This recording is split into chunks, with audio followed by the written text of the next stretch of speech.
This Honorable Court of Appeals of Tennessee is now in session.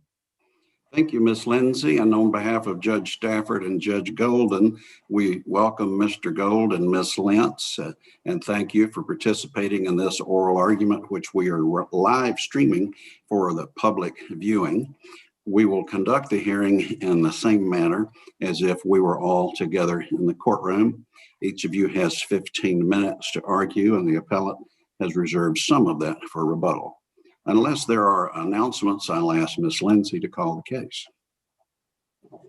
John C. Helton versus Esther R. Helton.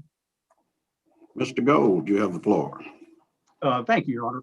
May it please the court, my name is Barry Gold of the Chattanooga Bar, and I'm here on behalf of the appellant, John Chris Helton, in this appeal from a post-judgment case determined in 2020.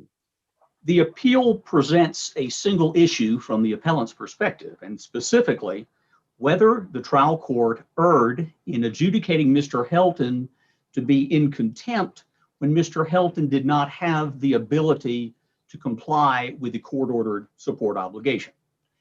It is undisputed that Mr. Helton was $55,000 in arrears on an alimony obligation as of the date of trial.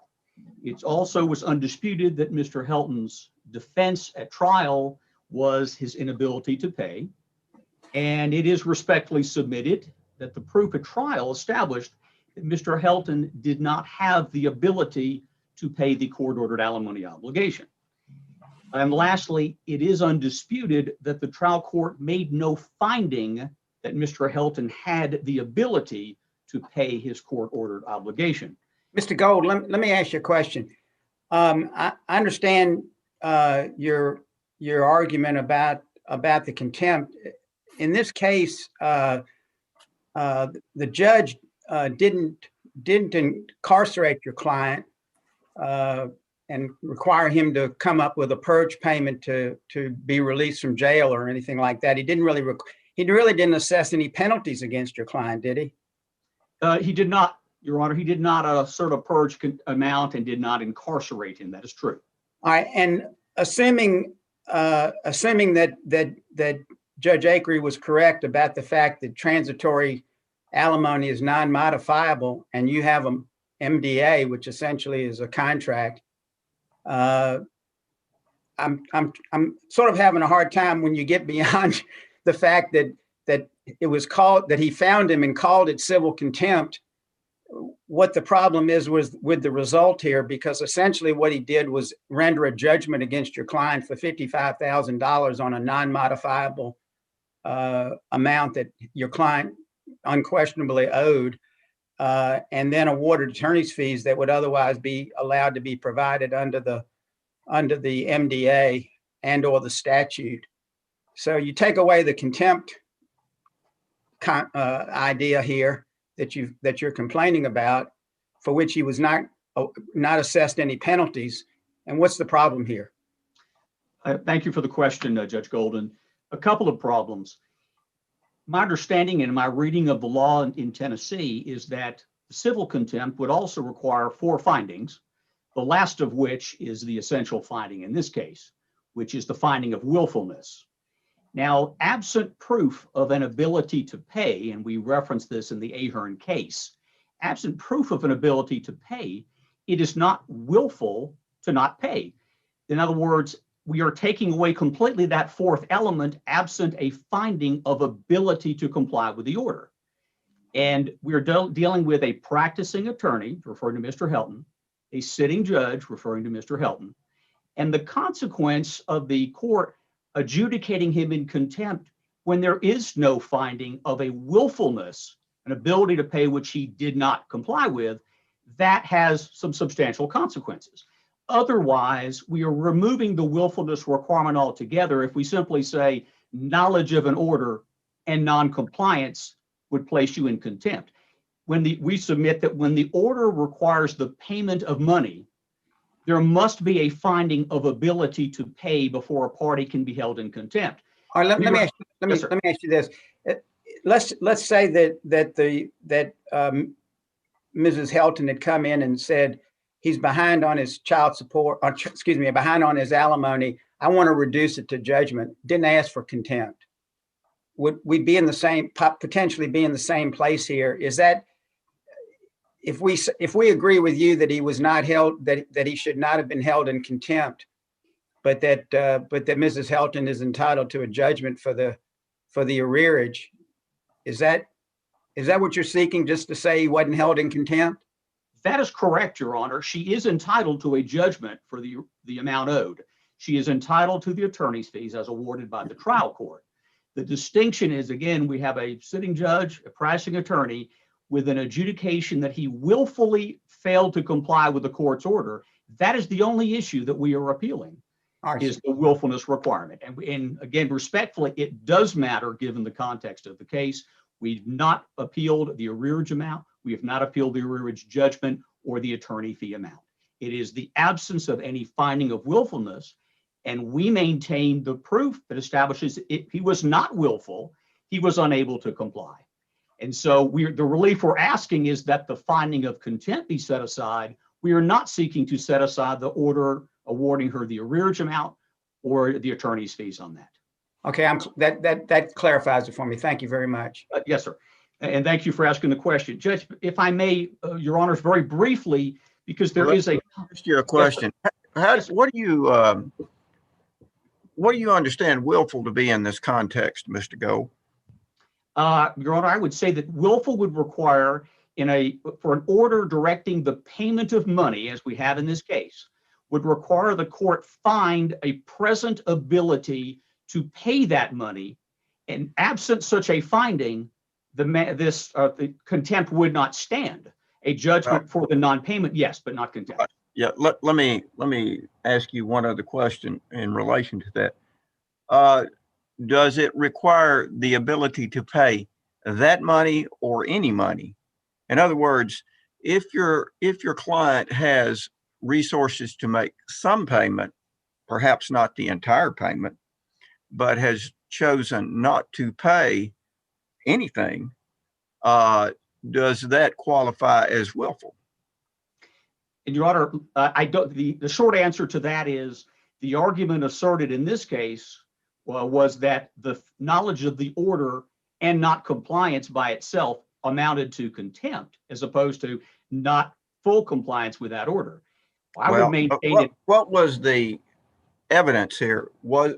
Tell me about the evidence that was presented regarding your client's financial ability to comply with this order. Yes, sir. And if I may, just a very brief sentence, because I think this places it into context. This was in volume 3 of the transcript at page 169. It is cited in our brief. This is lines 13 through 24, where wife's counsel was arguing that and made the following statement, quote, "I understand he," meaning husband, "is pleading inability to pay.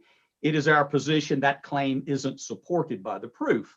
I think there are issues with the tax returns." And Judge Acree then responded, "Let's suppose it is supported by the proof, which it appears to me that it is." And he says, "But it's a valid court order, which he ignored or did not pay. He is in contempt. The question is what to do. I don't know that I can put him in jail. He doesn't have the ability to pay it." So you're asking, Your Honor, for the court did make a finding that he did not have an ability to pay. We state that was by the statement of the record, which is attached to the final judgment. But the proof was as follows, and this is detailed in our proof. In our brief. The husband had documented loss of income, a bankruptcy, staggering IRS debt, personal and business debts, which in the aggregate amounted to over $709,000 by the time of the hearing. The court accredited his testimony that his income had dropped drastically. And the court stated, the quote on volume 3, transcript page 180, line 7 through 14, "The court is aware that husband's financial situation is quite dire. Among other things, he owes the IRS upwards of more than $400,000. He owes his student loans dating back to 1990 over $100,000. The court is aware that under the evidence presented, husband's income is substantially less than what it had been several years earlier." That was testimony the judge accredited. And in addition to the husband's personal debt, he testified to $55,000 in business debt, and that was not contradicted. He concluded by stating, I have no savings, I have no retirement, I have no real property, I have no personal property that's worth anything. So that was the proof. I understand that in wife's brief, she contended that there were lifestyle issues, and looking at my time, I'll reserve that part, if I may, Your Honor, for rebuttal. But the proof was compelling enough for the court to make the statement that the man does not have the ability to pay it.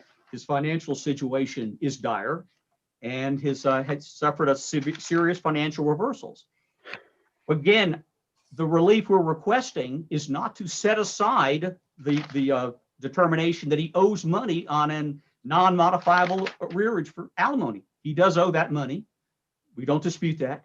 He does owe attorney's fees under the MDA. The court awarded that. We do not dispute that. We are asking the court to set aside the finding of contempt because this was not willful. Thank you, Mr. Gold. We'll now hear from Ms. Lentz.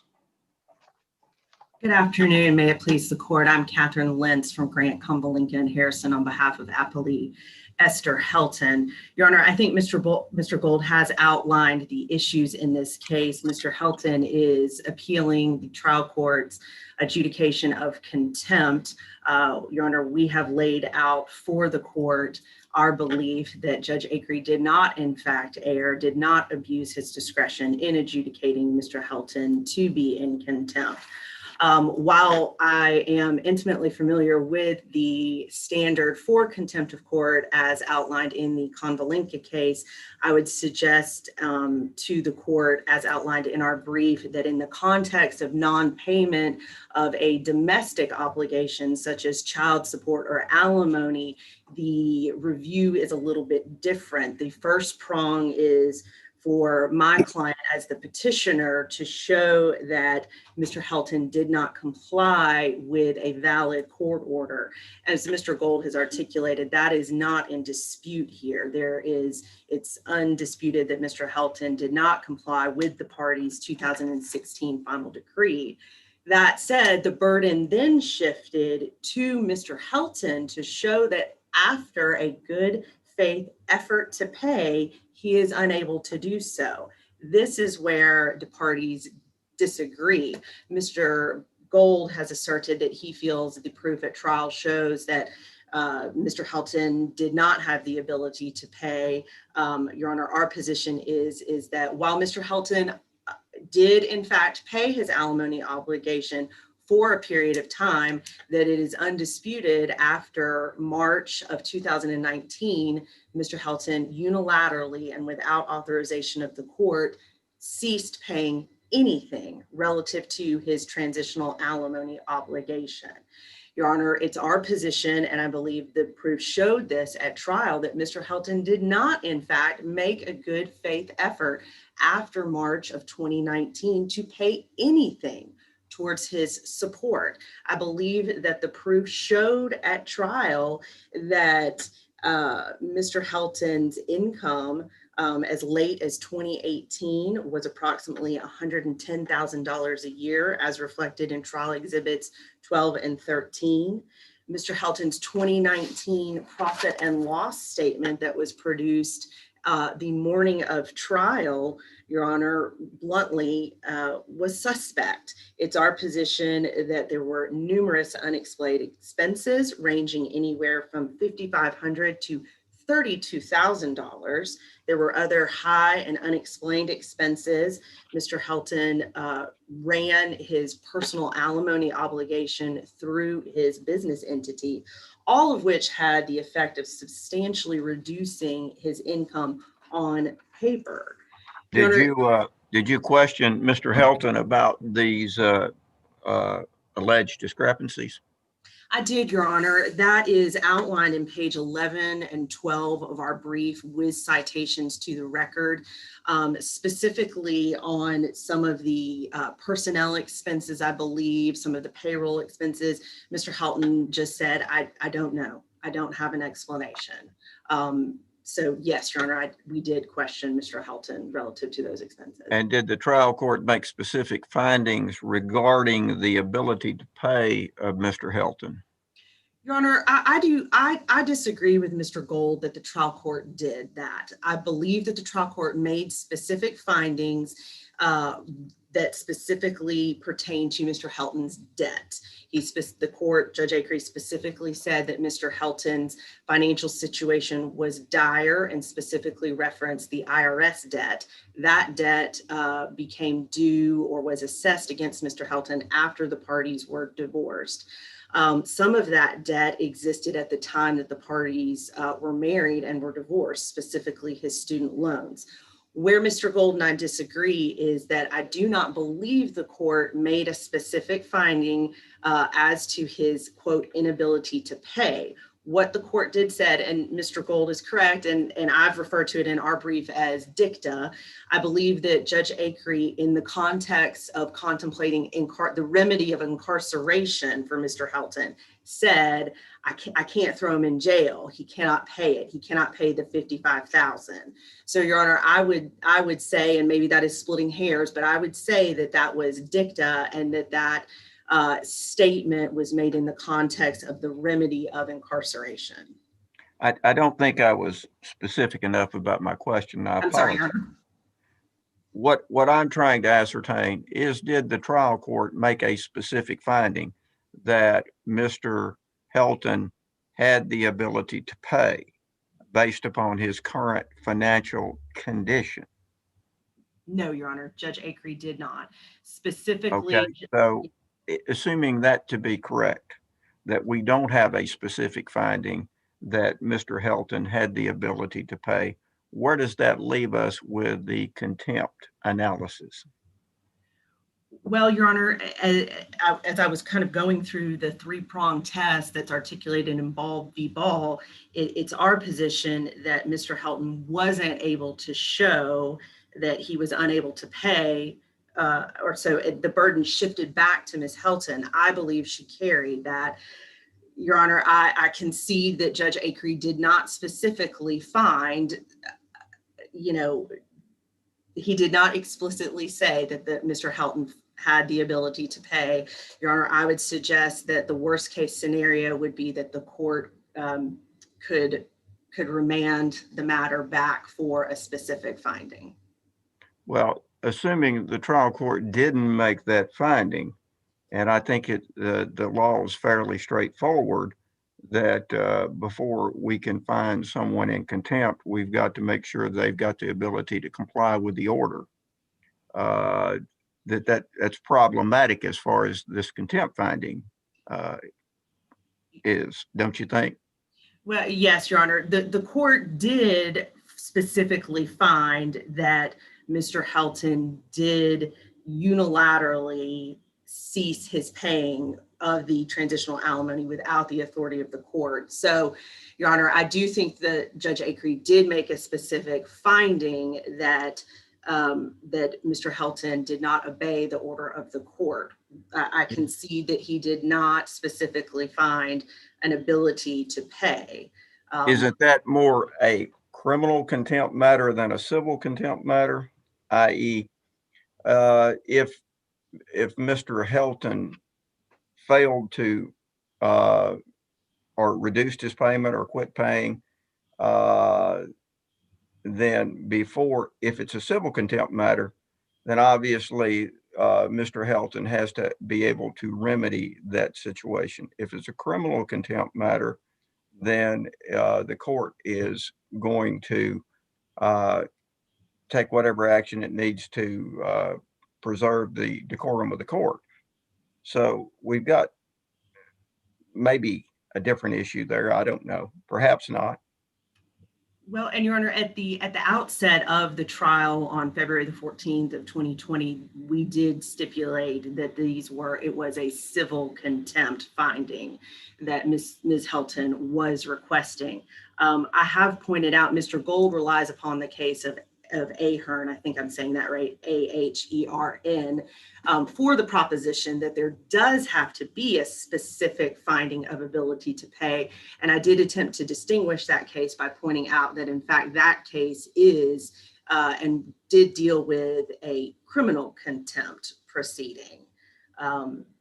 So, Your Honor, I do think that there is an ability, there was a specific finding, of Mr. Helton's sort of unilateral termination of his own alimony obligation. But I do not agree that there was a finding of inability to pay. What, when you alluded to earlier that he couldn't incarcerate him, he recognized he couldn't incarcerate him because he wasn't able to pay. Isn't that's really what he said, isn't it? That is, Your Honor. That is. So, and what would be the effect? Let's assume that the contempt was that the contempt can't stand because of the failure to make a finding that he had the ability to pay. What's the effect of that on your client with regard to the result here? Well, Your Honor, as the court correctly pointed out, Judge Acree did render a judgment in favor of my client. He then found Mr. Helton in contempt and stated and ruled that Mr. Helton could purge that contempt by paying $500 a month.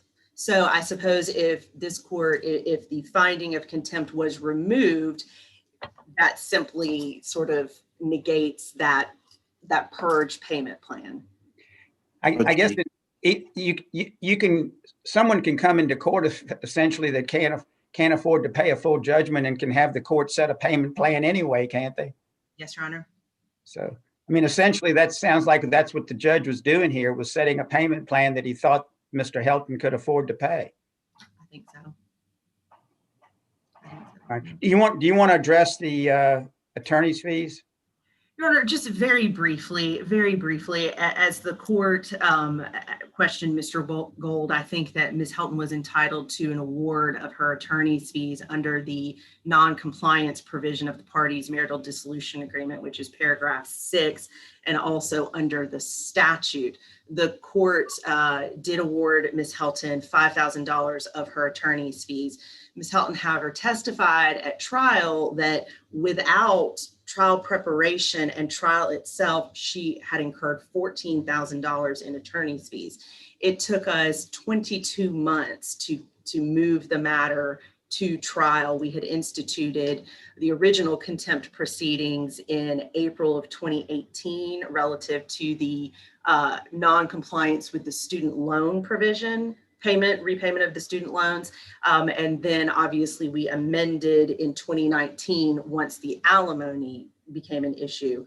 So, Your Honor, we just respectfully, and obviously, it is a difficult argument to make because one does not want to sound greedy, but Your Honor, Ms. Helton did incur substantial attorney's fees. At the time of the party's divorce, she was not working outside of the home. It was a 25-year marriage. In 2017, she did secure employment as a LPN at a life care center, and she now holds elected office. The testimony is that her gross income is $40,000 a year.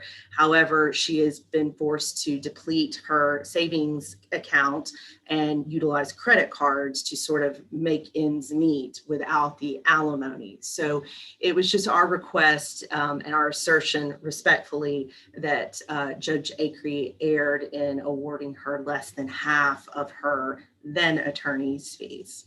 Did you submit? Sorry. Did you submit an affidavit, a detailed affidavit as to your attorney's fees?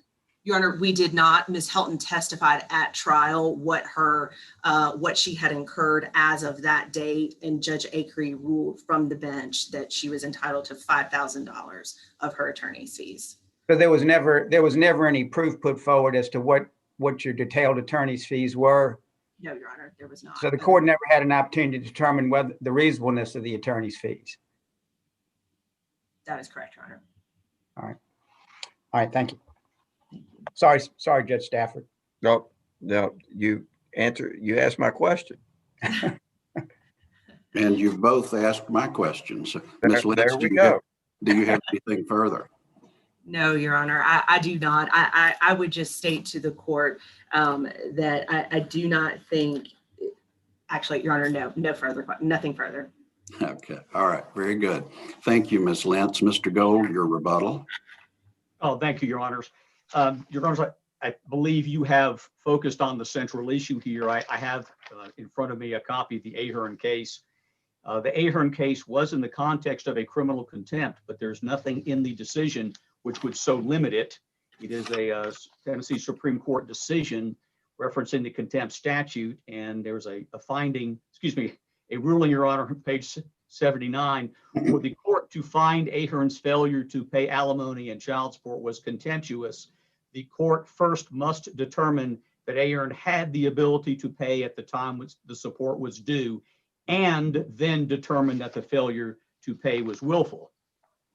And that same concept, the law was picked up again later on in 2016 in the Gibbs versus Gibbs decision, also cited in my brief. And the court makes reference to it as an individual acts willfully when the individual is aware of his or her duty to comply with the order and has the ability to do so at the time of the contempt hearing. And in the Gibbs case, by comparison, the court made specific findings of fact. And the trial court in the Gibbs case found that the husband was aware of his obligations and he had the ability to comply with them at the time of the contempt hearing. By way of direct contrast, the only thing we can state with certainty is that the trial court made the statement that the husband did not have the ability in this case before the court to comply with the court's order. And that is beyond question, did not have it.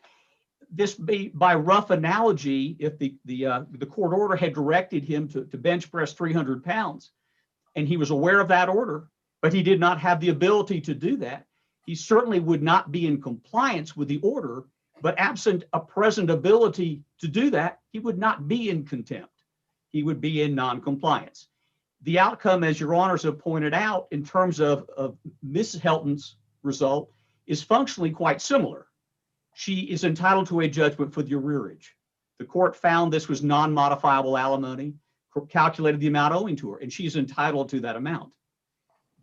She's entitled to the attorney's fees that were awarded to her, as your honors have pointed out. The court had a discretionary ruling to make based upon the information before him.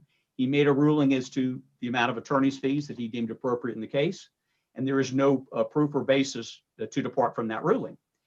What Mrs. Helton respectfully is not entitled to is a finding against her ex-husband, again, an attorney and sitting judge, that he willfully, intentionally failed to comply with an order that he was able to comply with at the time of the hearing. He was not able to. The court made the statement he was not able to comply, did not have the ability. And to that extent, respectfully, it was error to find him in contempt.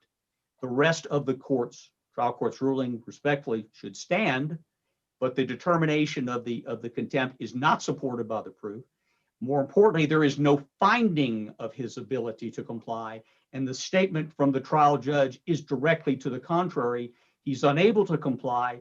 Therefore, Mr. Helton has satisfied his burden to show inability to comply with the court's order, and he's entitled to have the finding of contempt set aside with the court's determination as to the arrearage and attorney's fees that has been reduced to a judgment. Respectfully, we do not quarrel with that portion of the ruling. We therefore ask the court to set aside the finding of contempt. The remainder of the trial court's decision, we do not quarrel with. Any questions? I don't hear any questions. Thank you, Mr. Gold and Ms. Lentz, for your arguments. We will take this matter under advisement. Ms. Lindsay.